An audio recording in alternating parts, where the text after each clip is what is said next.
this is Young Dungeon Master. Today I want to show you not just a map, but a preset encounter and a character you could stick with minimal adjustments into your high fantasy campaign or world.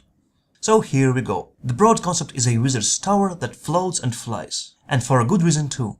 Our wizard constructed a telescope that allows him to spy on other planes of existence. While he flies in prime material, the sensor in other plane moves relative to the tower in real space. Sounds cool, so let's build it out. First floor is kind of a conference hall crossed with a feasting hall, where our wizard meets his peers, clients and patrons. He is not a hermit, and even has a facility to house a couple of guests. Second floor is his living quarters. Nothing particularly interesting here, apart from the balcony with teleportation glyph and the private library. I would describe this area as almost uninhabited, as the mage spends majority of his time in his tower or the workshop in the basement.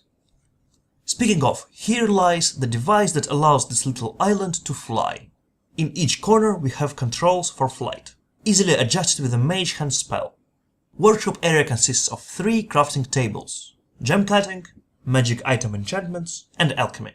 Something our wizard does as hobbies. Here also lies the vault, with his most prized and dangerous possessions. The staircase down leads, well, I left it unspecified for you to maybe put something of your own. In my interpretation, it would just lead to a hole in the ground as a low-level trap for 2 curious adventurers. This is a wizard's tower, so it should have a lot of crazy magic household items. The obvious and ubiquitous unseen servants doing the chores, the flying boat, elk's head that sings, auto-refilling cups and mugs. Let your imagination fly here. What I want to specify is the protection spells should be specialized in defense against incursions from outer planes, as the wizard's line of work may attract wrath from without prime material. The tower is mage's turf, so it would be appropriate that it would have some kind of lair actions, and some additional flavor in combat. First floor has those long carpets. Just imagine them being beefed up rugs of smothering. While second floor has a lot of doors.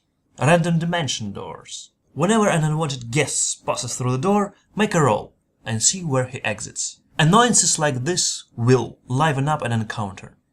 Combat behavior for the wizard himself is casting spells and falling back and evasion. At first he would even try to reason with the characters and try to understand why they are attacking him.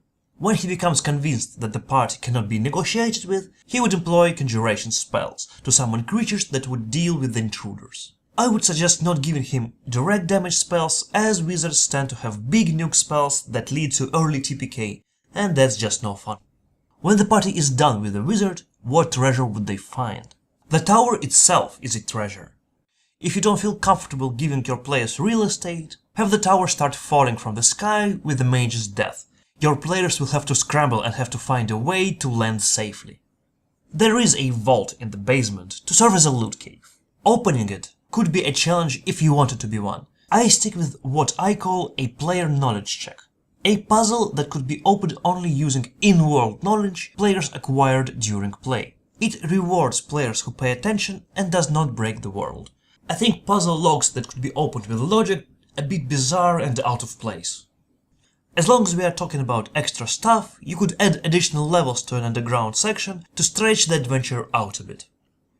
I hope this video was as helpful as entertaining. If you liked it, please subscribe and follow me on Twitter. I am a lot more active there than here, posting some behind the scenes and bits from my own sessions and games. See you in the next video and good luck with your rolls.